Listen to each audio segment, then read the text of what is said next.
राधे राधे दोस्तों, home science classes में आपका स्वागत है। आज हमारा क्लास है वृद्धि विकास की अवस्था का। टॉपिक ए है, नवजात काल का है।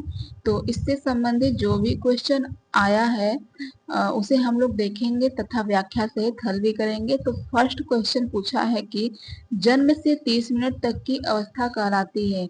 तो जन्म से 30 मिनट की अवस्था क्या कहलाती है?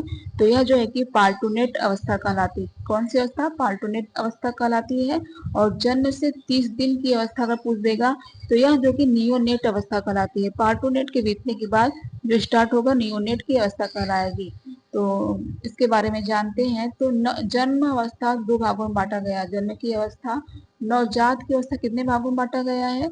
दो भागों में बांटा गया है। एक जो कि पार्टूनेट अवस्था, दूसरा जो कि नियोनेट अवस्था है। द पीरियड ऑफ पार्टूनेट, पार्टूनेट अवस्था वह है जिसमें बच्चे की नाल काटकर बच्चे को मां से अलग कर दिया जाता है। यह अवस्था 15 से 30 मिनट तक होता है। और नियोनेट अवस्था वह है द पीरियड ऑफ नियोनेट, पार्टूनेट अवस्था की समाप्ति के बाद स्टार्ट होता है। नियोनेट अवस्था कब स्टार्ट होता है? पार्टूनेट अवस्था के समाप्ति के बाद प्रारंभ होता है नियोनेट। यह जिसका अवधि हरलॉक ने जन्म से 2 सप्ताह तक मानी है। जिसकी अवधि हरलॉक ने कितने सप्ताह तक मानी है? जन्म से 2 सप्ताह मतलब 15 दिन तक मानी है। तो नेक्स्ट क्वेश्चन पूछा है कि जन्म के समय नवजात शिशु के रोने से क्या प्रारंभ होता है? तो श्वसन क्रिया प्रारंभ होती है। जब जितना नवजात शिशु रोएगा उसकी श्वसन क्रिया बढ़ेगी, तो श्वसन क्रिया प्रारंभ होती है, आरंभ होती है। तो इसका आंसर जो है कि ए हो जाएगा। तो जन्म के समय नवजात शिशु के रोने से शिशु का क्रंदन अत्यंत महत्वपूर्ण है। रोने के द्वारा उसके फेफड़े फूल जाते हैं जिससे श्वसन क्रिया प्रारंभ हो जाती है। जन्म के समय प्रारंभ में श्वसन गति 40 से 45 प्रति मिनट हो जाती है। तो नेक्स्ट क्वेश्चन पूछा है कि शिशुओं की ग्राफ्टिंग, रूटिंग और सकिंग को कहते हैं। शिशुओं की ग्राफ्टिंग, रूटिंग और सकिंग को क्या कहते हैं? इंस्टिंक्ट कहते हैं, ट्रेट कहते हैं, या कंडीशनल रिफ्लेक्स, या एडिटिव रिफ्लेक्स कहते हैं। तो इसे जो है कि एडेप्टिव रिफ्लेक्स कहते हैं। क्या कहते हैं? Adaptive reflex. शिशुओं की ग्राफ्टिंग, रूटिंग और सकिंग को क्या कहते हैं? एडेप्टिव रिफ्लेक्स कहते हैं। तो इसका आंसर जो है कि डी सही हो जाएगा। तो नेक्स्ट क्वेश्चन पूछा है कि नवजात शिशु का रोना सहायक है। नवजात शिशु का रोना सहायक है बोलने में, श्वसन क्रिया में, संवेगों के प्रदर्शन में, क्रोध दिखाने में। तो श्वसन क्रिया में सहायक है। तो नवजात शिशु का रोना जो है कि श्वसन क्रिया में सहायक है। तो नवजात शिशु का रोना श्वसन क्रिया में सहायक होता है। जन्म के समय प्रारंभ में श्वसन गति 40 से 45 प्रति मिनट होती है। एक सप्ताह के अंत तक गति कम होकर 35 मिनट तक रहती है। वयस्कों की श्वसन गति जो कि 18 होती है, 18 प्रति मिनट होती है। और शिशु की श्वसन गति जन्म के समय 40 से 45 होती है। और यह जो कि धीरे धीरे घटती जाती है, तो 35 मिनट तक हो जाती है। एक सप्ताह बाद जो कि 35 मिनट तक हो जाती है। तो नेक्स्ट क्वेश्चन पूछा है कि नवजात शिशु के संवेग हैं। तो नवजात शिशु के संवेग क्या है? तो ईर्ष्या, ईर्ष्या तो नहीं होगा, बच्चा तुरंत ईर्ष्या थोड़ी न करने लगेगा। भय, क्रोध, प्रेम। तो भय भी होता है, क्रोध भी होता है और प्रेम भी होता है। तो ये होता है। तो इसका आंसर देखिए डी से हो जाएगा। तो नवजात शिशु के मुख्य संवेग भय, क्रोध, प्रेम है। यह पूछा, ये बहुत इंपॉर्टेंट है क्वेश्चन। नवजात शिशु के अंदर भय 5 माह में, क्रोध जो है कि 3 माह में, एवं प्रेम जो है कि 10 माह में स्टार्ट होगा। भय कितने माह में? 5 माह में, क्रोध 3 माह में, और जो है कि प्रेम प्रेम जो कि 10 माह में उत्पन्न होता है। माता के प्रति वह प्रेम उत्पन्न करने लगता है। तो इन क्रियाओं को अनुभव बालक करता है। बालकों के संवेग का अध्ययन 1932 ईस्वी में ब्रीवेज नामक वैज्ञानिक ने किया था। बालकों के संवेग का अध्ययन किसने किया था? तो बालकों के संवेग का अध्ययन जो कि 1932 में ब्रीवेज ने किया था। किसने किया था? ब्रीवेज नामक वैज्ञानिक ने किया था। किसने किया था? ब्रीवेज नामक वैज्ञानिक ने किया था। तो नेक्स्ट क्वेश्चन पूछा है कि हर्लॉक के अनुसार शेषवावस्था है तो हॉलॉक के अनुसार शेषावस्था क्या है? जन्म से 2 वर्ष तक, जन्म से 2 सप्ताह तक। तो इसका आंसर बी से है, जन्म से 2 सप्ताह तक होता है। तो हॉलॉक के अनुसार शेषावस्था जन्म से 2 सप्ताह तक होता है। तो हॉलॉक के अनुसार देखिए बताया गया है सभी अवस्थाओं को। तो जन्म से पूर्व की अवस्था क्या आता है? गर्भावस्था। जन्म से पूर्व की अवस्था गर्भावस्था। जन्म से 14 दिन तक जो कि शेषावस्था होता है। 14 से 2 वर्ष तक जो है कि बचपनावस्था। 14 से 2 वर्ष तक बचपनावस्था और 2 वर्ष से 6 वर्ष तक पूर्व बाल्यावस्था होता है। 2 वर्ष से 6 वर्ष तक पूर्व बाल्यावस्था और 7 से 12 वर्ष तक जो कि उत्तरावस्था। 11 से 12 वर्ष से 13 से 14 वर्ष तक वह संधि अवस्था होती है और 13 वर्ष से 14 वर्ष तक पूर्व किशोरावस्था। 13 से 14 वर्ष तक पूर्व किशोरावस्था। 18 वर्ष से 21 वर्ष तक जो है कि किशोरावस्था उत्तर किशोरावस्था। 18 वर्ष से 21 वर्ष तक उत्तर किशोरावस्था। 21 वर्ष से 40 वर्ष तक प्रौढ़ावस्था। 21 वर्ष से 40 वर्ष प्रौढ़ावस्था। 41 वर्ष से 60 वर्ष तक मध्यावस्था और 60 वर्ष के बाद जो कि वृद्धावस्था स्टार्ट हो जाता है। तो नेक्स्ट क्वेश्चन पूछा है कि किस अवस्था में भ्रूण की लंबाई आधा इंच से 2 इंच तक होती है? तो किस अवस्था में भ्रूण की लंबाई आधा इंच से 2 इंच तक होती है? तो यह जो है कि बूढ़ अवस्था में होती है। कौन सी अवस्था में? बूढ़ अवस्था में होती है। तो इनका आंसर जो है कि सी सही हो जाएगा। नेक्स्ट क्वेश्चन पूछा है कि नवजात शिशु के जन्म के समय औसत ऊंचाई होती है? तो यह 17 से 21 इंच तक होती है। तो इसका आंसर जो है कि ए सही हो जाएगा। नवजात शिशु के जन्म के समय औसत ऊंचाई 17 से 21 तक होती है। नवजात शिशु का वजन औसतन 3 किलो से 6 पाउंड तक होता है। नेक्स्ट क्वेश्चन पूछा कि शिशु के पैर के तलों को छूने पर पंजों को बाहर फैलाना तथा सिकोड़ना कहलाता है। तो यह जो कि रूटिंग रिफ्लेक्स कहलाता है। क्या कहलाता है? रूटिंग। सॉरी, इसका होगा जो कि तलवों को छूने पर पंजों को बाहर फैलाना तथा सिकोड़ना क्या कहलाता है? तो बेवेस्टिंग रिफ्लेक्स कहलाता है। बेवेस्टिंग रिफ्लेक्स कहलाता है। और रूटिंग रिफ्लेक्स में जो है कि बच्चे के नाक गाल को छूते हैं। जहां जहां छूते हैं वह अपने गर्दन को घुमाते जाता है।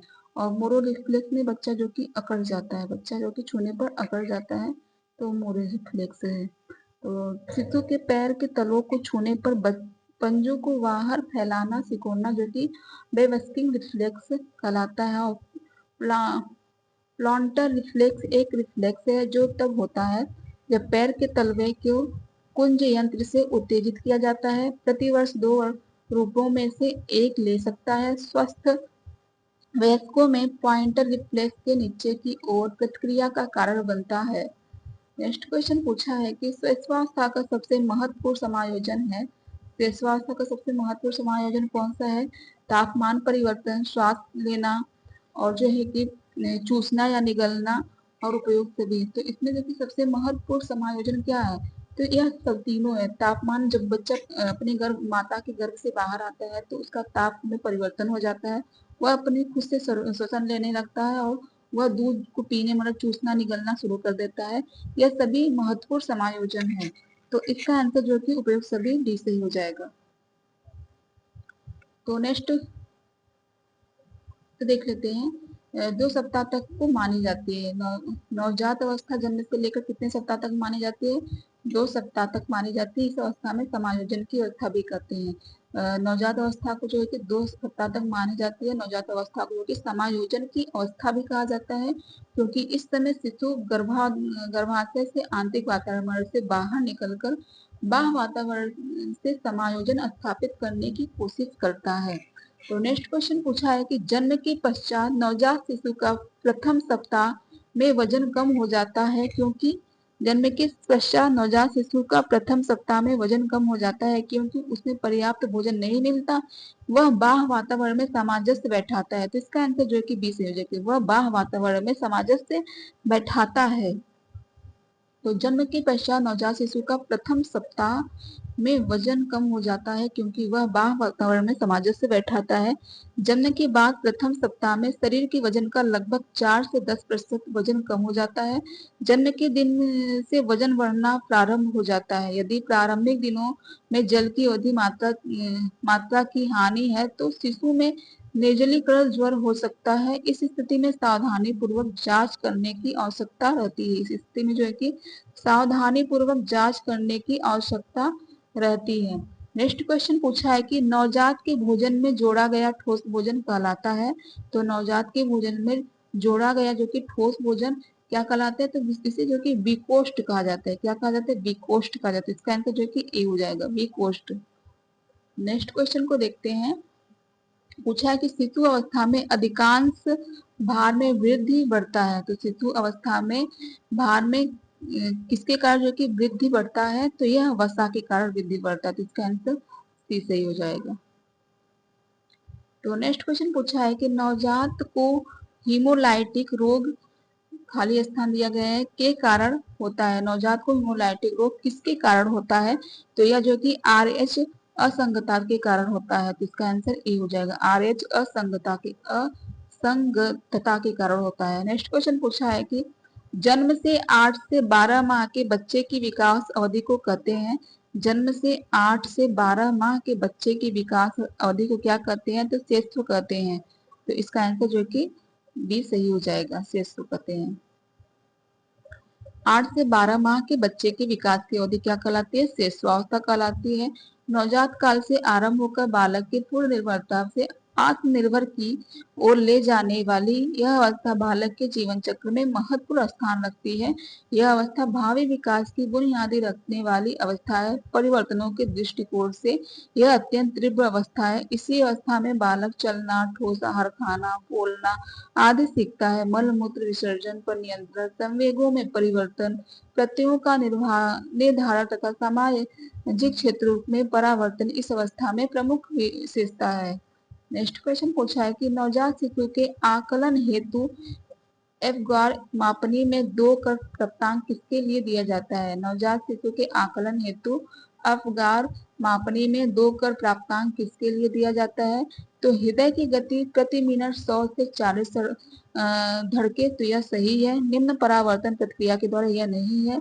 सुदृढ़ श्वसन तथा रुदन के और देह गुलाबी तथा हाथ पैर गुलाबी हो, तो इसके कारण होता है। तो ACD, तो ACD जो कि ए में है, तो इसका आंसर ए सही हो जाएगा। तो नेक्स्ट क्वेश्चन पूछा है कि नवजात शिशु के कपड़ों के लिए रेगलन बाजू सबसे उपयुक्त मानी जाती है। तो नवजात शिशु के कपड़े के लिए रेगलन बाजू सबसे उपयुक्त मानी जाती है, तो यह सही है। और कारण आर कह रहा है कि रेगलन बाजू सेट इन बाजू होने के कारण अधिक घुमाव की जगह देती है, तो यह गलत है। तो यह जो कि गलत है, अधिक घुमाव की जगह नहीं लेती है, यह गलत है। तो ए सही है पर गलत है, आर गलत है, तो इसका आंसर सी सही, ए सही हो जाएगा। नेक्स्ट क्वेश्चन पूछा है कि जन्म के समय नवजात शिशु रोता है तो श्वसन क्रिया आरंभ होती है। जन्म के समय नवजात शिशु रोता है तो उसकी श्वसन क्रिया आरंभ होती है। इसका आंसर जो कि बी सही हो जाएगा। तो जैसा कि शिशु माता के पेट से बाहर निकलता है वैसे ही वह रोना शुरू कर देता है। यह क्रिया असमायोजन के कारण होती है। शिशु रोने से उसके फेफड़े फूल जाते हैं और श्वसन क्रिया प्रारंभ हो जाती है। नेक्स्ट क्वेश्चन पूछा है कि वृद्धि एवं विकास होता है। वृद्धि एवं विकास होता है तो इसमें से कौन सी उसकी विशेषताएं हैं, तो यह जो कि वृद्धि और विकास जो कि जटिल से सरल की ओर नहीं होता है, सरल से जटिल की ओर होता है। तो इसका आंसर जो है कि बी सही हो जाएगा, सरल से जटिल की ओर होता है। तो वृद्धि और विकास के विशेषताएं दिए गए हैं। तो देखिए वृद्धि क्या कहा गया है, वृद्धि जो कि अमूर्त होता है और विकास जो कि अमूर्त होता है। वृद्धि मूर्त होता है जिसे देखा जा सकता है, जैसे शारीरिक भार, वजन, ये सब देखा जा सकता है, लंबाई, ये सब जो कि देखा जा सकता है। और अमूर्त में जैसे संवेगात्मक, नैतिकता, ये सब नहीं देखा जा सकता है। तो अमूर्त होता है अर्थात जिसे हम देख नहीं सकते हैं। वृद्धि की शुरुआत विकास के बाद होती है और प्राणी में विकास पहले आता है। वृद्धि की शुरुआत जो कि विकास के बाद हो जाती है और प्राणी में जो कि विकास पहले आता है। वृद्धि का क्रम व्यक्ति को वृद्धावस्था की ओर ले जाता है। वृद्धि का क्रम जो है कि व्यक्ति को वृद्धावस्था की ओर ले जाता है और विकास का क्रम व्यक्ति को परिपक्वतावस्था प्रदान करती है। नेक्स्ट क्वेश्चन पूछा है कि विकासात्मक कार्य किसके द्वारा दिए जाते हैं। तो विकासात्मक कार्य जो है कि हेवी राष्ट्र के द्वारा था, हेवी राष्ट्र के द्वारा दिया गया, तो इसका आंसर जो है कि ए होगा। विकासात्मक कार्य हेवी राष्ट्र द्वारा दिया गया प्रत्येक विकास की अवस्था के विकासात्मक कार्य होते हैं। हेवी राष्ट्र के अनुसार विकासात्मक कार्य से तात्पर्य उन कार्यों से है जो व्यक्ति जीवन के निश्चित काल में उत्पन्न होते हैं तथा इन कार्यों को सफलतापूर्वक करने में के फलस्वरूप व्यक्ति को प्रशंसा अनुभव होती है तथा विकास की गलती अवस्था के कार्यों को सीखने में भी सफलता मिलती है। नेक्स्ट क्वेश्चन पूछा है कि नवजात शिशु में कौन सी इंद्रियां सबसे कम विकसित होती है। नवजात शिशु में कौन सी इंद्रियां सबसे कम विकसित होती है। तो देखने की, सुनने की, सूंघने की, स्पर्श की। तो सूंघने की क्रिया जो कि सबसे कम विकसित होती है, तो इसका आंसर जो कि डी से हो जाएगा। नेक्स्ट क्वेश्चन पूछा है कि शेषवावस्था का सबसे महत्वपूर्ण समायोजन है। शेषवावस्था का सबसे महत्वपूर्ण समायोजन कौन सा है। तापमान परिवर्तन, श्वास लेना, चूसना व निगलना, उपयोग सभी। तो जैसा कि ये पूछा गया है क्वेश्चन, तो फिर से रिपीट हुआ है, तो ये जो कि यह सभी होगा, डी हो जाएगा। नेक्स्ट क्वेश्चन पूछा है कि इनमें से कुछ नवजात सहज क्रिया न्यूरो रिफ्लेक्स है, न्यूबॉर्न रिफ्लेक्स है। तो जो कि मोरो है, रूटिंग, रेंगना, रेंगना नहीं होगा, बेबिंस्की होगा। तो मोरो मोरो रूटिंग बेबिंस्की, ये जो है कि ए सी डी जो कि ए में, तो इसका आंसर ए सही हो जाएगा। जैसा कि मोरो का आप जानते हैं कि मोरो में जो है कि बच्चा अकड़ जाता है और रूटिंग में जो है कि बच्चा नाक गाल छूने पर जहां जहां छुएंगे वह अपने गर्दन को घुमाने लगेगा और बेबेक्सिंग में जो है कि बच्चे के पैर या पैर को सहलाने से वह पैर को जो है कि सिकोड़ने लगता है, तो यह हो जाता है इसका। तो इसका आंसर जो कि ए सही हो जाएगा। नेक्स्ट क्वेश्चन पूछा है कि शिशु काल के दौरान आमतौर पर किन से डर का अनुभव किया जाता है। शिशु काल के दौरान आमतौर पर किन से डर का अनुभव किया जाता है।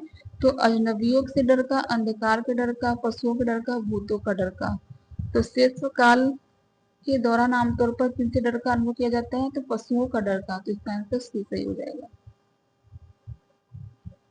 सॉरी, अजनबियों का डर का होगा, अजनबियों के डर का होगा।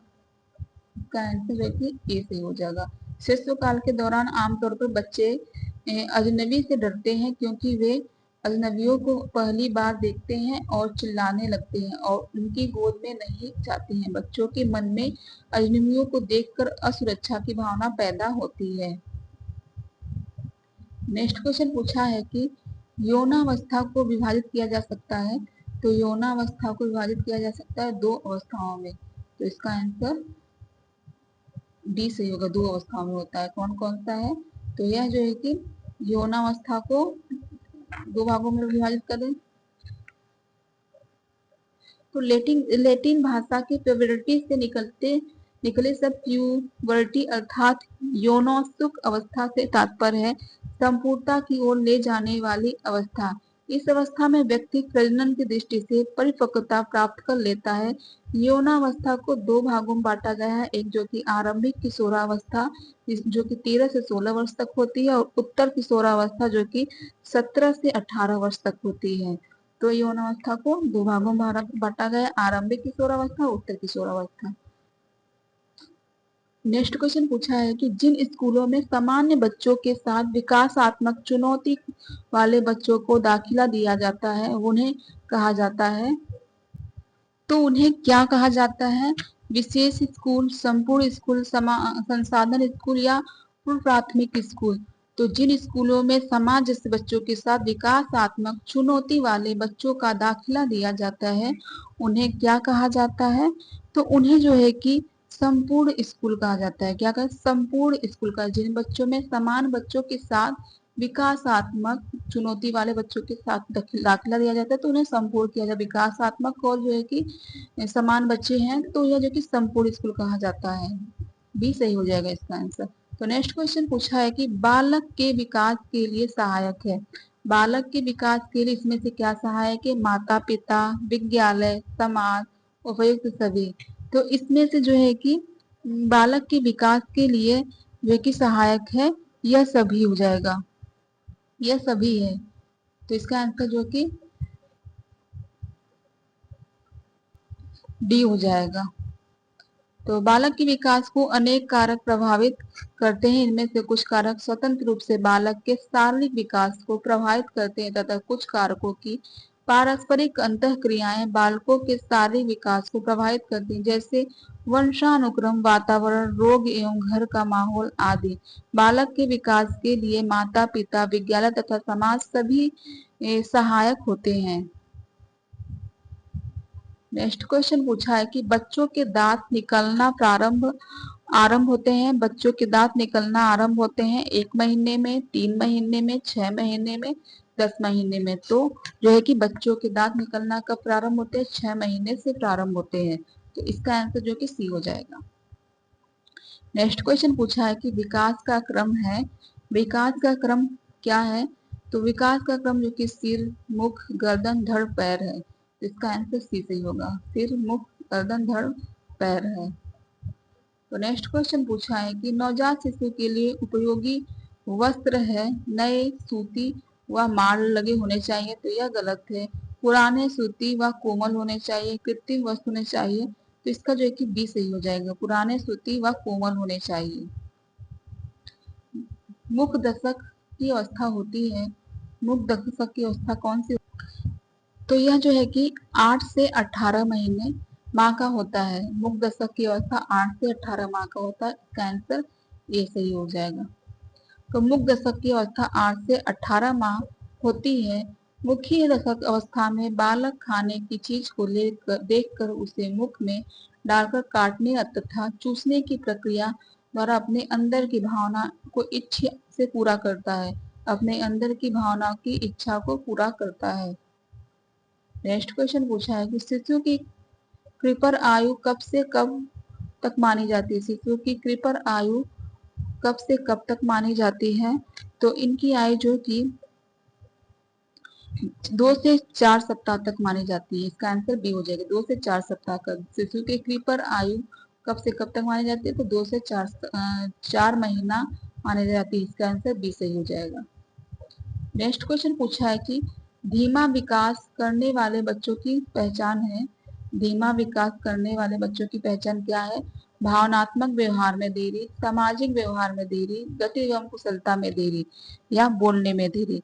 तो धीमा विकास करने वाले बालकों में बच्चों की पहचान है गति व कुशलता में देरी। इसका आंसर जो कि सी सही हो जाएगा। गति व कुशलता में देरी। सामान्यतः बालक की अवस्था के अनुसार उसका विकास क्रमशः होता रहता है और समय बीतने के साथ उसके द्वारा किए जाने वाले कार्यों की कुशलता व गति दोनों समयानुसार बदलते रहते हैं। किंतु यदि बालक के विकास की गति धीमी होती है तो उसके द्वारा किए जाने वाले किसी भी कार्य की गति व उसमें कुशलता व दक्षता धीमी हो जाती है। तो नेक्स्ट क्वेश्चन पूछा है कि 3 किलोग्राम 3 किलोग्राम भार वाले नवजात मानव शिशु का भार लगभग दोगुना हो जाएगा। 3 किलो भार वाले नवजात मानव शिशु का भार लगभग लगभग दोगुना हो जाएगा। तो जो है कि कितना हो जाएगा? तो इसका जो है कि 3 माह में हो जाएगा। 3 किलोग्राम भार वाले नवजात शिशु का भार लगभग दोगुना हो जाएगा 3 माह में। इसका आंसर ए सही हो जाएगा। 3 माह में। तो 3 किलो भार वाले नवजात शिशु का मानव शिशु के भार 3 माह में लगभग 2 गुना अर्थात 6 किलोग्राम, लगभग 6 की लड़का 6 केजी और लड़की जो है कि 5.4 केजी का हो जाती है। और लड़की लंबाई और लंबाई क्रमशः लड़का से 61.1 सेमी, लड़की की लंबाई जो कि 60.2 सेमी होती है। लड़के की लंबाई कितनी होती है? 61.1 सेमी और लड़की की लंबाई जो कि 60.2 सेमी होती है। तो नेक्स्ट क्वेश्चन पूछा है कि अच्छी आदतें डालने का समय है, तो अच्छी आदतें डालने का समय कौन सा है? किशोरावस्था में, वयस्क होने पर, जन्म से 5 वर्ष तक, गर्भावस्था में। तो अच्छी आदतें डालने का समय जो है कि गर्भावस्था से होती है। कब से होती है? सॉरी, जन्म से 5 वर्ष तक होती है। अच्छी आदतें डालने वाले का समय जो है कि जन्म से 5 वर्ष तक होती है। इसमें बच्चे पर अच्छी आदतें डालने का समय होता है। तो सामान्यतः बालक की को जो कुछ भी सीखना होता है उसे 0 से 5 वर्ष की आयु के बीच सीख लेता है। अर्थात एक बालक को जो भी अच्छी आदतें सीखनी होती है उसको वह जन्म के से 5 वर्ष के बीच सीख सकता है। इस काल में को जीवन का अनोखा काल भी कहा जाता है। इस काल को जो कि जीवन का अनोखा काल भी कहा जाता है। नेक्स्ट क्वेश्चन पूछा है कि हरलॉक के अनुसार विकास का अर्थ है, हरलॉक के अनुसार विकास का जो कि गुणात्मक एवं मात्रात्मक दोनों परिवर्तन है। तो इसका आंसर ए सही हो जाएगा, सी सही हो जाएगा। तो प्रसिद्ध शिक्षा शास्त्री हरलाल महोदय जी ने कहा है कि विकास का अर्थ बढ़ने से नहीं बल्कि उसका अर्थ बालक के परिपक्व अवस्था की ओर परिवर्तन के विकासात्मक क्रम से है। बालक का अर्थ बढ़ने से नहीं बल्कि उसके परिपक्व अवस्था की ओर परिवर्तन के विकासात्मक क्रम से है। विकास होने पर बालक में विशिष्ट योग्यताएं देखने को मिलती है जो परिपक्वता के लक्ष्य प्राप्ति की ओर अग्रसर रहता है। स्पष्ट है कि बालक का विकास गुणात्मक एवं मात्रात्मक दोनों प्रकार के परिवर्तनों से संबंध रखता है। नेक्स्ट क्वेश्चन पूछा है कि विकास में होने वाले परिवर्तन होते हैं, विकास में होने वाले परिवर्तन कौन से होते हैं? तो विकास में होने वाले परिवर्तन जो कि रचनात्मक और विनाशात्मक दोनों होते हैं। तो इसका जो कि ये सही हो जाएगा, रचनात्मक और विनाशात्मक दोनों होते हैं। नेक्स्ट क्वेश्चन पूछा है कि समानतः मानव विकास का तात्पर्य उसकी अभिवृद्धि के साथ साथ उसके शारीरिक एवं मानसिक व्यवहार में होने वाले परिवर्तन से होता है। यह परिवर्तन रचनात्मक ही होता है। विकास में होने वाले परिवर्तन रचनात्मक इसने बताया है, तो इसका आंसर बी बताया है। जॉन्स के अनुसार विकास की अवस्था नहीं है, जॉन्स के अनुसार विकास की अवस्था इसमें से कौन सी नहीं है? तो जो है कि शिशुआवस्था और बाल्यावस्था और किशोरावस्था, ये तीनों है, प्रौढ़ावस्था नहीं है। जॉन्स के अनुसार विकास की अवस्था जो कि प्रौढ़ावस्था नहीं है, तो इसका आंसर डी सही हो जाएगा। तो मानव विकास की विभिन्न अवस्थाओं से होकर गुजरता है। विभिन्न मनोवैज्ञानिकों ने इस विभिन्न अवस्थाओं में बांटा है। और अर्नेस्ट जॉन्स इन्होंने मानव विकास के 3 अवस्थाओं में बांटा है। एक जो है कि शिशुआवस्था, बाल्यावस्था, किशोरावस्था। शिशुआवस्था को जन्म से 5 वर्ष की आयु तक माना है और बाल्यावस्था को जो कि 5 से 12 वर्ष की आयु तक माना है। किशोरावस्था को जो कि 12 से 18 वर्ष की माना है। शिशुआवस्था को जन्म से 5 और बाल्यावस्था को 5 से 12 वर्ष और जो कि किशोरावस्था 12 से 18 वर्ष माना है। और रॉस के अनुसार जो है कि इन्होंने 4 अवस्था में बांटा है। कितने अवस्था में बांटा है? 4 अवस्था में बांटा है।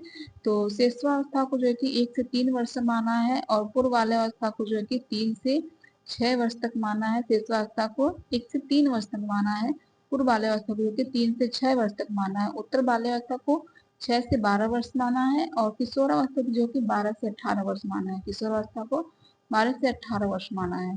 तो नेक्स्ट क्वेश्चन पूछा है कि हॉलॉक के अनुसार नवजात अवस्था कितने समय की अवस्था होती है? तो हॉलॉक के अनुसार जो कि नवजात अवस्था जन्म से दो सप्ताह की होती है। तो इसमें जो कि जन्म से 2 माह, जन्म से 3 माह, 3 से 4 माह, 4 से 5 माह दिया है। तो हॉलॉक के अनुसार नवजात अवस्था जो कि जन्म से 2 सप्ताह तक होती है, जन्म से 2 सप्ताह तक होती है। तो इसका यह जो कि इसमें कोई आंसर नहीं है। हल्लाक महोदय ने बालक की अवस्था को 5 भागों में बांटा है। गर्भावस्था, नवजात अवस्था, शिशुअवस्था, बाल्यावस्था, किशोरावस्था। गर्भावस्था में जो कि गर्भधारण से जन्म तक की होती है, और नवजात अवस्था जो कि जन्म से 14 दिन तक होती है। शिशुअवस्था 14 से जो कि 2 वर्ष तक होती है। शिशुअवस्था 14 दिन से 2 वर्ष की आयु तक होती है, और बाल्यावस्था जो कि 2 वर्ष से 11 वर्ष की आयु तक होती है, और किशोरावस्था जो कि 11 से 21 वर्ष आयु तक होती है। किशोरावस्था 11 वर्ष से 21 वर्ष की आयु तक होती है। तो नोट में बताया गया है कि हर्लॉक ने सैन्य से 14 दिन की नवजात अवस्था मानी है, अतः इसका जो कि विकल्प नहीं कोई दिया गया है। तो नेक्स्ट क्वेश्चन पूछा है कि अंडाणुओं का विकास होता है। तो अंडाणुओं का विकास होता है शिशुअवस्था में, किशोरावस्था में, बाल्यावस्था में, वह संधि अवस्था में। तो जो है कि अंडाणुओं का विकास वह संधि अवस्था में होता है। तो इसका आंसर सी सही हो जाएगा। तो मानव शरीर में अंडाणुओं का विकास वह संधि अवस्था में होता है। दैहिक दृष्टि से एक व्यक्तित्व किशोर कहा जाता है जब उसमें वह संधि अवस्था आरंभ होती है, अर्थात संतान उत्पन्न करने की योग्यता आ जाती है। वास्तविक आयु की दृष्टि से यह अवस्था 12 वर्ष की आयु से 15 वर्ष की आयु में होती है। वास्तविक आयु की दृष्टि जो है कि यह अवस्था 12 वर्ष की आयु से 15 वर्ष की आयु तक आयु के मध्य प्रारंभ माना जाता है। सामान्यतः पुरुषों में इस अवस्था की शुरुआत 13 से 14 वर्ष तथा स्त्रियों में 12 से 13 वर्ष के मध्य माना जाता है। तो नेक्स्ट क्वेश्चन पूछा है, बालक का मन ही अध्यापक की पाठ्य पुस्तक है, यह कथन किसका है? बालक का मन ही अध्यापक की पाठ्य पुस्तक है, तो यह कथन किसका है? तो यह जो है कि यह कथन रूसो का है। रूसो ने कहा है कि बालक का मन ही अध्यापक की पाठ्य पुस्तक है, तो यह कथन रूसो का, इसका आंसर सी सही हो जाएगा। तो बालक का मन ही अध्यापक की पाठ्य पुस्तक है, यह कथन प्राकृतिकवादी दार्शनिक रूसो महोदय जी का है। इसमें इन्होंने इस बात पर जोर दिया है कि अध्यापक का अध्यापन इस प्रकार होना चाहिए जिससे बालक को स्वयं करके सीखने की अधिकाधिक अवसर मिले। नेक्स्ट क्वेश्चन पूछा है कि मानव विकास की प्रक्रिया का मूलभूत सब प्रत्यय है। मानव विकास की प्रक्रिया का मूलभूत सब प्रत्यय है। विकास का अर्थ एवं परिभाषा, विकास की विशेषताएं, विकास की आवृत्ति में अंतर, तो या उपयुक्त सभी। तो मानव विकास की प्रक्रिया का मूलभूत सब प्रत्यय इनमें से कौन सा है? तो यह जो कि यह सभी है, यह सभी बालक के अर्थ एवं परिभाषाएं, विकास की विशेषताएं, विकास एवं आवृत्ति में अंतर, यह सभी उपयुक्त सभी हो जाएगा। तो मानव विकास की प्रक्रिया में मूलभूत संप्रत्यय के अंतर्गत विकास का अर्थ एवं परिभाषा, विषय वस्तु, प्रकृति, विकास की विशेषताएं, विकास के क्षेत्र एवं महत्व तथा विकास एवं अभिवृद्धि के मध्य अंतर के सम्मिलित किया जाता है। नेक्स्ट क्वेश्चन पूछा है कि विकास का अर्थ है व्यवस्थित परिवर्तन जो परिपक्वता की प्राप्ति में सहायक हो, यह कथन किसका है? विकास का अर्थ है व्यवस्थित परिवर्तन जो परिपक्वता की प्राप्ति में सहायक हो, यह कथन किसका है? तो यह कथन जो है कि हर्लॉक का है। विकास का अर्थ व्यवस्थित परिवर्तन में परिपक्व की प्राप्ति में सहायक हो, तो यह किसका है? हर्लॉक का, इसका आंसर ए हो जाएगा। तो विकास का अर्थ व्यवस्थित परिवर्तन जो परिपक्वता की प्राप्ति में सहायक हो। विकास का अर्थ परिवर्तन की व्यवस्थित परिवर्तन जो परिपक्वता की प्राप्ति में सहायक हो, यह कथन हर्लॉक महोदय का है। ड्रेयर के अनुसार कहा गया है कि विकास प्राणी में प्रगतिशील परिवर्तन है जो कि किसी निश्चित लक्ष्य की ओर निरंतर निर्देशित होता है। मुनरो के शब्दों में कहा गया है कि विकास परिवर्तन श्रृंखला की वह अवस्था है जिसमें बालक प्रौढ़ावस्था से प्रौढ़ावस्था तक गुजरता है। विकास में परिवर्तन श्रृंखला की वह अवस्था है जिसमें बालक जो कि प्रौढ़ावस्था से प्रौढ़ावस्था तक गुजरता है। नेक्स्ट क्वेश्चन पूछा है कि शिशुअवस्था है। शिशुअवस्था जो कि समायोजन की अवस्था है। कौन सी अवस्था है? शिशुअवस्था। शिशुअवस्था जो कि समायोजन की अवस्था है, तो यह जो कि ए सही हो जाएगा। तो बालक के जन्म लेने के उपरांत एक अवस्था को शिशुअवस्था कहते हैं। यह अवस्था 5 से 6 वर्ष की आयु तक मानी जाती है। इस अवस्था को समायोजन की अवस्था भी कहते हैं। इस अवस्था में मुख्यतः शारीरिक परिवर्तन होते हैं। फ्रायड ने इस अवस्था को बालक का निर्माण काल कहा है। नेक्स्ट क्वेश्चन पूछा है कि वैधानिकता के आधार पर बाजार का वर्गीकरण है उचित बाजार, चोर बाजार, खुला बाजार, इनमें से सभी।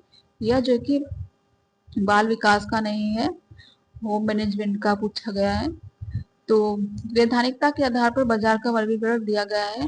तो यह जो है कि उपयुक्त सभी हो जाएगा, इनमें से सभी जो है कि उचित बाजार, उचूर बाजार, खुला बाजार, ये सभी है, तो इसका आंसर डी सही हो जाएगा। बाजार को मुख्यतः प्रतियोगिता, अवधि, वैधानिकता के क्षेत्र के आधार पर वर्गीकृत किया जाता है। वैधानिकता के आधार पर उचित बाजार, चोर बाजार, खुला बाजार आदि होता है। नेक्स्ट क्वेश्चन पूछा कि शिशुशाला में दिनचर्या का प्रारंभ बच्चों द्वारा होता है। शिशुशाला में दिनचर्या का प्रारंभ जो है कि बच्चों द्वारा होता है। तो यह जो है कि प्रार्थना गीत के माध्यम से या फिल्म गाने से, इसका जो है कि आंसर सही होगा ए, प्रार्थना गीत के माध्यम से होता है। प्रार्थना गीत के माध्यम से होता है। सामान्य शिशुशाला में 3-4 वर्ष की आयु के बालक बालिकाओं का नामांकन किया जाता है। शिशुशाला में दिनचर्या का आरंभ बच्चों द्वारा प्रार्थना गीत गाए जाने के साथ होता है। नेक्स्ट क्वेश्चन पूछा है कि शिशु पालन एवं समाजीकरण की प्रक्रिया का संबंध होता है। शिशु पालन एवं समाजीकरण की प्रक्रिया का संबंध किससे होता है? विभिन्न संसाधनों या संस्थाओं से, आंकड़ों एवं आहारों से, संसाधनों और आंकड़ों से, किसी से नहीं। तो शिशु पालन एवं समाजीकरण की प्रक्रिया का संबंध होता है। तो यह जो है कि तो इसका हो जाएगा ए, विभिन्न साधनों एवं संस्थाओं से होगा। इसका ए आंसर हो जाएगा, विभिन्न साधनों एवं संस्थाओं से होता है। शिशु पालन एवं समाजीकरण की प्रक्रिया का संबंध विभिन्न साधनों एवं संस्थाओं से होता है, जिसमें प्रमुख प्राकृतिक साधन या संस्थाएं निम्नलिखित है: परिवार, खेल समूह, भाषा, जाति आदि होता है। नेक्स्ट क्वेश्चन पूछा है कि जन्म के समय शिशु के सिर की लंबाई पूरे शरीर की लंबाई की कितनी होती है? जन्म के समय शिशु के सिर की लंबाई पूरे शरीर की लंबाई की कितनी होती है? या जो कि 1/4 होती है जन्म के समय। तो इसका आंसर ए हो जाएगा, 1/4।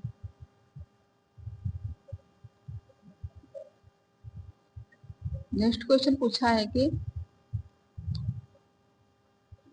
किस काल में बालक अधिकांश बातें घर वालों के अनुकरण द्वारा सीखता है? किस काल में बालक अधिकांश बातें घर वाले के अनुकरण द्वारा सीखता है? तो इसका हो जाएगा शैशवावस्था में। शैशवावस्था में जो है कि अधिकांश बातें जो है कि अनुकरण द्वारा सीखता है शैशवावस्था में। तो शैशवावस्था काल में बालक अधिकांश बातें घर वालों के अनुकरण द्वारा सीखता है। शैशवावस्था में शिशु नए वातावरण के अनुकूल होता है, इसलिए इस अवस्था को सीखने की अवस्था भी कहा जाता है। नेक्स्ट क्वेश्चन पूछा है कि धीमा विकास करने वाले बच्चों को किसके द्वारा पहचाना जाता है? धीमा विकास करने वाले बच्चों को किसके द्वारा जो कि पहचाना जाता है?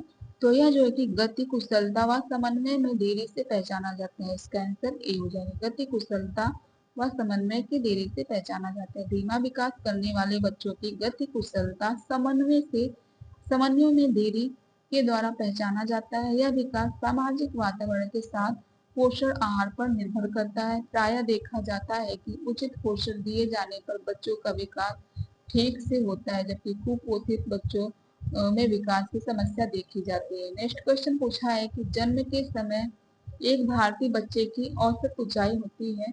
तो जन्म के समय एक भारतीय बच्चे की औसत ऊंचाई कितनी होती है? तो जो है कि 50 सेमी होती है। जन्म के समय एक भारतीय बच्चे की ऊंचाई 50 सेमी होती है। इसका आंसर सी हो जाएगा। जन्म के समय नवजात शिशु की लंबाई लगभग 46 से 50 सेमी होती है, जबकि भारतीय बच्चे की औसत ऊंचाई लगभग 49 सेमी होती है। सामान्यतः यह देखा जाता है कि जन्म के समय लड़कियों की अपेक्षा लड़कों की लंबाई अधिक होती है।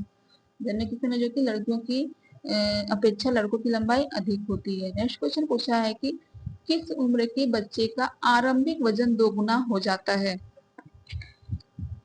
तो किस उम्र के बच्चे का आरंभिक वजन जो कि दोगुना हो जाता है?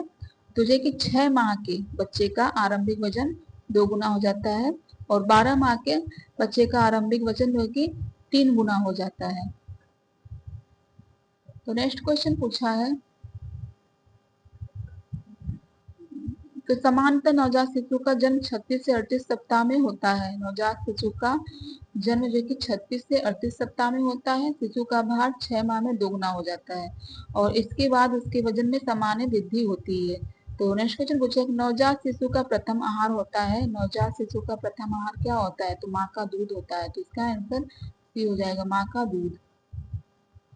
माँ का दूध नवजात शिशु का प्रथम आहार होता है। यह प्रकृति की एक अद्भुत देन है। जिस समय शिशु जन्म लेता है तो माता का दूध पतला होता है ताकि बच्चा उसे आसानी से पचा सके, क्योंकि उस समय शिशु के पाचन अंग पूर्ण रूप से विकसित नहीं होते हैं। माता के दूध में लगभग सभी पोषक तत्व उपस्थित होते हैं, माता के दूध में जो कि सभी पोषक तत्व उपस्थित होते हैं। तो नेक्स्ट क्वेश्चन पूछा है कि सूर्य की किरणों में निम्न में से कौन सी विटामिन प्राप्त होती है? सूर्य की किरणों में कौन सी विटामिन जो कि प्राप्त होती है? तो विटामिन डी प्राप्त होती है। तो इसका आंसर डी से हो जाएगा। तो सूर्य की किरणों में विटामिन डी प्राप्त होती है। विटामिन डी वसा के विलय विटामिन है। विटामिन डी क्या है? वसा के विलय, वसा में विलय विटामिन है। यह अस्थियों का मजबूत बनाए रखने के लिए बहुत महत्वपूर्ण है। कैल्शियम तथा फास्फोरस के स्वांगीकरण के लिए अत्यंत उपयोगी है। विटामिन डी मलाई, मक्खन, मछली के तेल तथा घी एवं तेलों में पाया जाता है। नेक्स्ट क्वेश्चन पूछा है कि शिशुओं की नाड़ी की गति प्रति मिनट होती है। शिशुओं की नाड़ी की गति प्रति मिनट कितनी होती है? तो शिशुओं की नाड़ी की गति प्रति मिनट जो है कि 120 से 150 होती है। कितनी होती है? 120 से 150 होती है। तो इसका आंसर जो है कि डी सही हो जाएगा। तो शिशुओं की नाड़ी की गति 120 से 150 होती है। वयस्क व्यक्तियों की नाड़ी गति जो कि 72 बीट होती है और प्रति मिनट होती है। और सोते समय शिशुओं की नाड़ी गति जो कि 123.5 बीट्स प्रति मिनट तथा रोते समय 218.5 प्रति मिनट होती है। सोते समय 123 होती है और रोते समय 218.5 होती है। तो और सामान्य में 120 से 50 होती है। तो नवजात शिशु के शरीर में कुल हड्डियों पर पाई जाती है। नवजात शिशु के शरीर में कुल हड्डियां कितनी पाई जाती हैं? तो जो कि 270 है। कितनी है? 270, 270 पाई जाती है। तो इसका आंसर सी सही हो जाएगा। नवजात शिशु के शरीर में लगभग 270 हड्डियां होती हैं। यह अत्यंत लचीली होती हैं। बालक में 13 से 14 वर्ष की आयु तक पहुंचते पहुंचते हड्डियों की संख्या जो कि 250 हो जाती है, किंतु परिपक्वता की आयु तक पहुंचते हड्डियों की संख्या कुल 206 तक रहती है। परिपक्वता की संख्या में कुल हड्डियों जो कि 206 रहती है। इसका कारण है कि कैल्सीकरण है के कारण छोटी अस्थियों का जुड़ जाना होता है। अस्थियों के जुड़ने के साथ साथ इनमें कठोरता भी आती जाती है। शरीर के विभिन्न भागों की अस्थियों के कठोर होने की गति विभिन्न रहती है। सबसे पहले कलाई तथा हाथों की हड्डियां कठोरता प्राप्त करती है। सबसे पहले जो कि कलाई तथा हाथों की हड्डियां कठोरता प्राप्त करती है। तो नेक्स्ट क्वेश्चन पूछा है कि एक एक स्वस्थ नवजात शिशु का जन्म के समय औसत वजन होता है। एक स्वस्थ नवजात शिशु का जन्म के समय औसत वजन कितना होता है? तो इसका जो कि हो जाएगा 2.5 किलो होगा, 2.5 kg। एक स्वस्थ शिशु का जन्म के समय औसत वजन 2.5 kg से लेकर 3.5 kg तक होना चाहिए। तो अगर वह इससे कम होगा तो यह जो कि सामान्य नहीं होगा। तो इसका जो कि यह सही है, 2.5 kg तक होगा। औसत वजन 2.5 kg तक होता है। एक स्वस्थ नवजात शिशु का जन्म समय औसत जो है कि 2.5 किलो होगा। है ऐसे नवजात शिशु जिनका जन्म के समय वजन 2 से 2.5 किलो से कम होता है वह अपरिपक्व शिशु कहलाता है। जो 2.5 से कम होता है वह अपरिपक्व शिशु कहलाता है। नेक्स्ट क्वेश्चन पूछा है कि एक शिशु घुटने के बल चलना चलना जिस आयु में प्रारंभ करता है वह कौन सा? एक शिशु जो कि घुटने के बल चलना जिस आयु में प्रारंभ करता है यह है, तो यह जो है कि 7 से 9 महीने का होता है, तब घुटने के बल चलना आयु में मतलब चलना प्रारंभ करता है। तो जो कि हमारा टॉपिक बी स्टार्ट हो गया है। बाल्यावस्था, पहले नवजात था अब बाल्यावस्था, तो इसे देख लेते हैं। तो बाल्यावस्था का देखेंगे। तो बाल्यावस्था का पूछा है कि किस अवस्था में सामाजिक विकास में यौन विरोध की भावना पाई जाती है। किस अवस्था में सामाजिक विकास में यौन विरोध की भावना पाई जाती है। शिशुअवस्था, पूर्व बाल्यावस्था, उत्तर बाल्यावस्था, किशोरावस्था। तो इसमें से कौन सा होगा? तो इसमें से जो उत्तर बाल्यावस्था में पाई जाती है, तो इसका आंसर सी है। उत्तर बाल्यावस्था में सामाजिक विकास में यौन विरोध की भावना पाई जाती है। जैसा कि देखते हैं, उत्तर बाल्यावस्था में सामाजिक विकास में यौन विरोध की भावना पाई जाती है। उत्तर बाल्यावस्था में जो कि 6 से 12 वर्ष तक की होती है। इस विकास की दृष्टि से इस अवस्था का बड़ा महत्व है। हर्लॉक के अनुसार उत्तर बाल्यावस्था जो कि 6 से 14 वर्ष से वयः संधि अवस्था से आरंभ होने तक 11 और 12 वर्ष के बीच होती है। हर्लॉक ने कहा है कि उत्तर बाल्यावस्था जो कि 6 से 14 वर्ष की आयु से वह संधि अवस्था में आरंभ होने तक 11 और 12 वर्ष के बीच होती है। नेक्स्ट क्वेश्चन पूछा है कि पूर्व बाल्यावस्था की विशेषता है। पूर्व बाल्यावस्था की विशेषता क्या है? पूर्व शालेयावस्था, समूह पूर्वावस्था, जिज्ञासा अवस्था, उपयुक्त सभी। पूर्व बाल्यावस्था की विशेषता जो कि यह सभी उपयुक्त सभी पूर्व शालेयावस्था, समूह पूर्वावस्था, जिज्ञासा पूर्व अवस्था है। तो यह सभी है। तो बाल्यावस्था जीवनकालीन विकास की महत्वपूर्ण अवस्था है। इस अवस्था को 2 भागों में विभाजित किया गया है। पूर्व बाल्यावस्था 2 से 6 वर्ष तक, उत्तर बाल्यावस्था जो कि 6 से 12 वर्ष तक होता है। पूर्व बाल्यावस्था में बच्चे की आत्मनिर्भरता में उत्तरोत्तर वृद्धि होती है। यह अवधि पाठशाला में प्रवेश की जाती है। इस प्रकार पूर्व बाल्यावस्था की निम्नलिखित विशेषताएं होती है। पूर्व शालेयावस्था, संपूर्ण पूर्व अवस्था, जिज्ञासा प्रवृत्ति अवस्था, यह सभी होती है। तो नेक्स्ट क्वेश्चन पूछा है, बहुत इंपॉर्टेंट है क्वेश्चन, बहुत सी एग्जाम में पूछा है। तो नेक्स्ट क्वेश्चन पूछा है कि खाली स्थान दिया है कि वर्ष की अवधि को गैंग उम्र माना जाता है।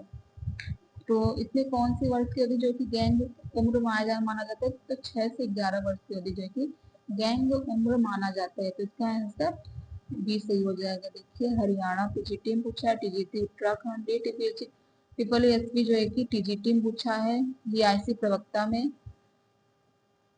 तो बहुत ढेर सारे एग्जाम पूछा गया, बहुत इंपॉर्टेंट क्वेश्चन है।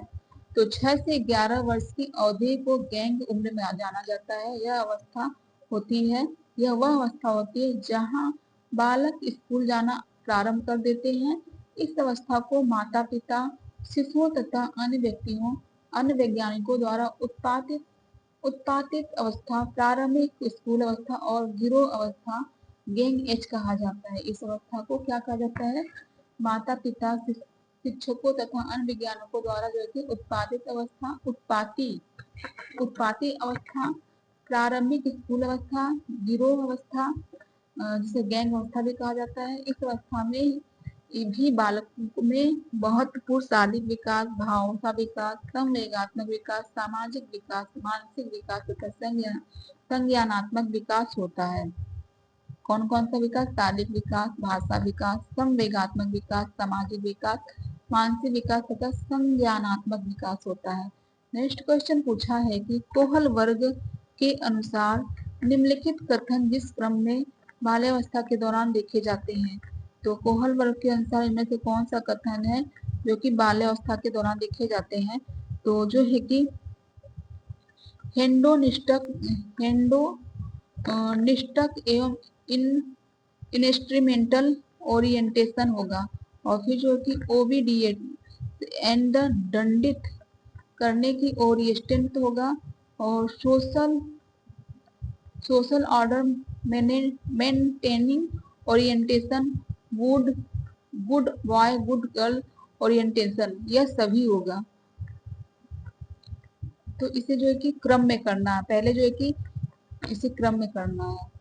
तो हेंडोनिस्टल एंड इंस्ट्रूमेंटल ओरिएंटेशन पहले स्थान पे, फिर उसके बाद जो है कि ओबीडिएशन एंड दंडित करने की ओरिएंटेशन दूसरे स्थान पे, और जो है उसके बाद जो है कि good boy good girl orientation जो है कि तीसरे स्थान पे, और सोशल ऑर्डर मेंटेनिंग ओरिएंटेशन जो है कि चौथे स्थान पे। तो पहला, दूसरा, पहला, दूसरा, चौथा, तीसरा किसमें है? तो डी में। तो इसका आंसर डी सही हो जाएगा।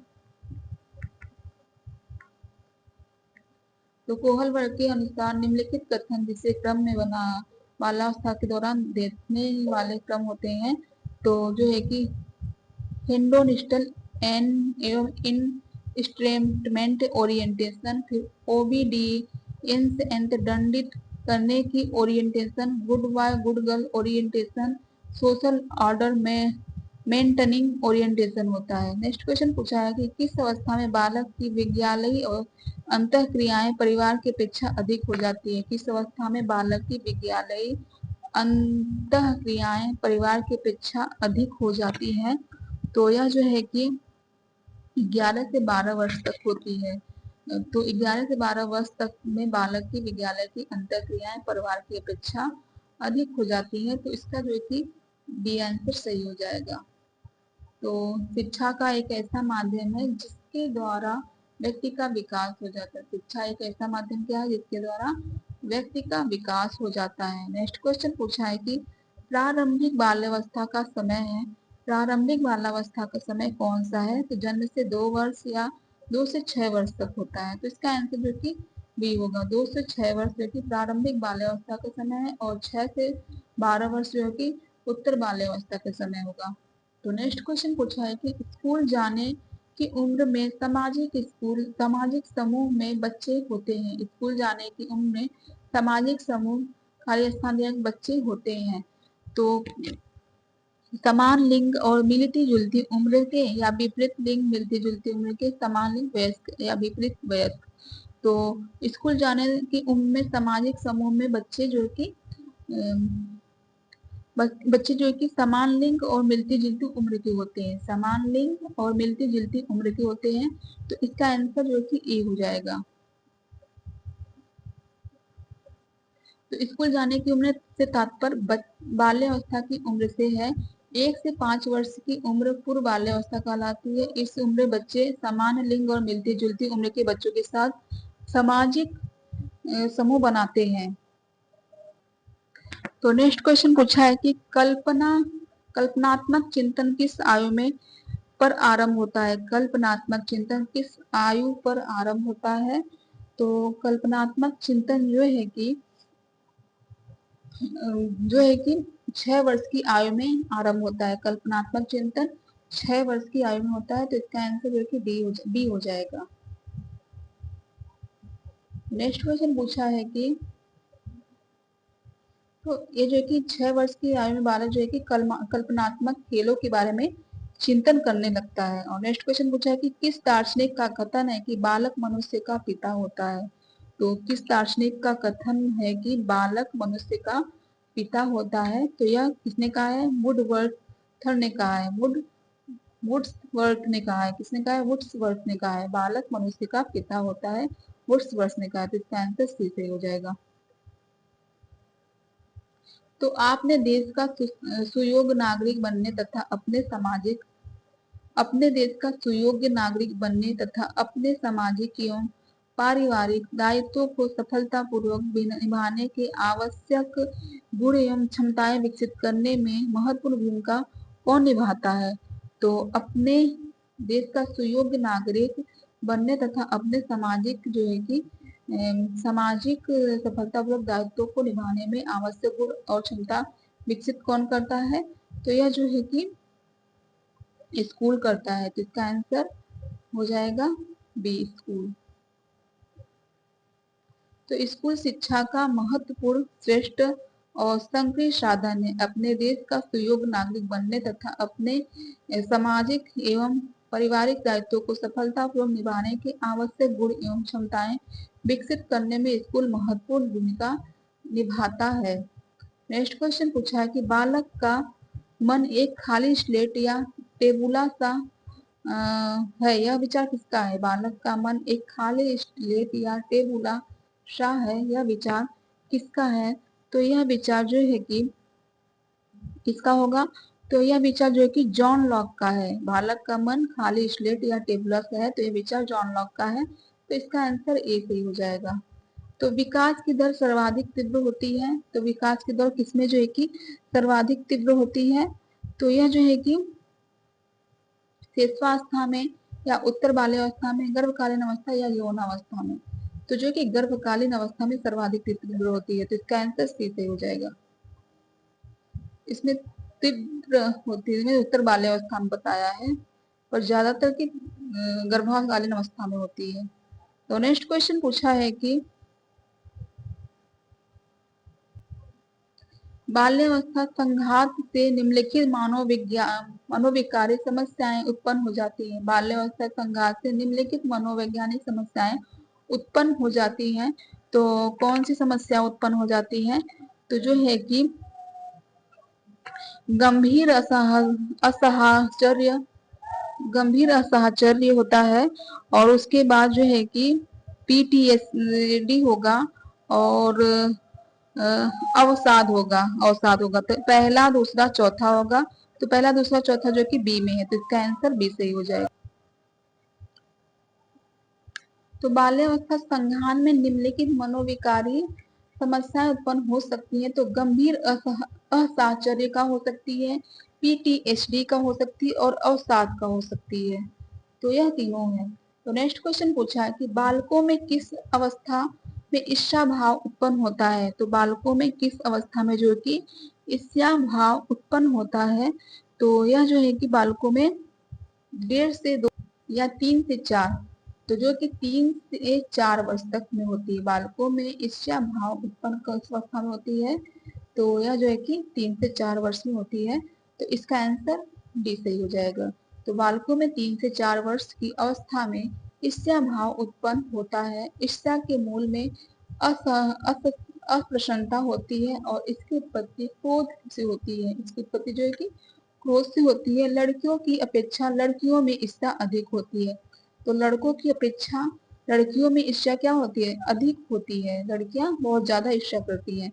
लगभग 1.5 वर्ष की अवस्था में ईर्ष्या का अनुकरण बालक में प्रारंभ होता है। 1.5 वर्ष की अवस्था में ईर्ष्या का अनुकरण जो है कि बालक में प्रारंभ हो जाता है, और अन्य अवस्था की अपेक्षा ईर्ष्या की मात्रा 3 से 4 वर्ष की अवस्था में अधिक हो जाती है। अन्य अवस्था की अपेक्षा ईर्ष्या की मात्रा जो है कि 3 से 4 वर्ष की अवस्था में अधिक हो जाती है। तो नेक्स्ट क्वेश्चन पूछा है, उच्च गुणवत्ता बालक देखभाल की मुख्य विशेषता क्या है? उच्च गुणवत्ता बालक देखभाल की मुख्य विशेषता इसमें से क्या है? तो वातानुकूलन महत्वपूर्ण, या देखभाल करता अच्छी तरह से प्रशिक्षित होना चाहिए, तो यह है। और पदार्थ एवं क्रियाएं आयु के अनुसार हो, और जो है कि स्वास्थ्य एवं सुरक्षा स्तर ऊंचे हो। तो देखभाल करता अच्छी तरह से प्रशिक्षित होने चाहिए, और पदार्थ एवं क्रियाएं आयु अनुसार हो, और स्वास्थ्य एवं सुरक्षा स्तर ऊंचे हो। तो पहले दूसरा तीसरा चौथा यह जो कि उच्च गुणवत्ता बालक के देखभाल की मुख्य विशेषता है। तो दूसरा तीसरा चौथा, तो इसका आंसर जो है कि बी सही हो जाएगा।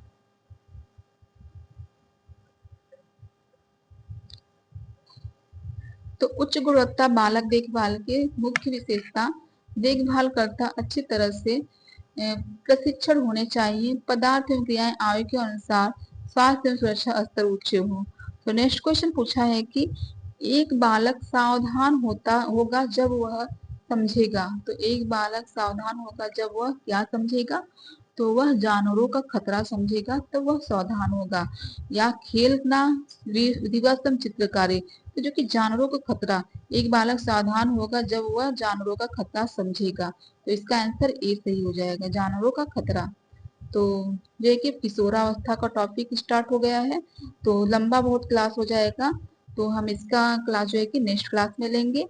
तो ठीक है, आप सबका धन्यवाद। ऐसे ही हमारा क्लास जो है कि देखते रहिए।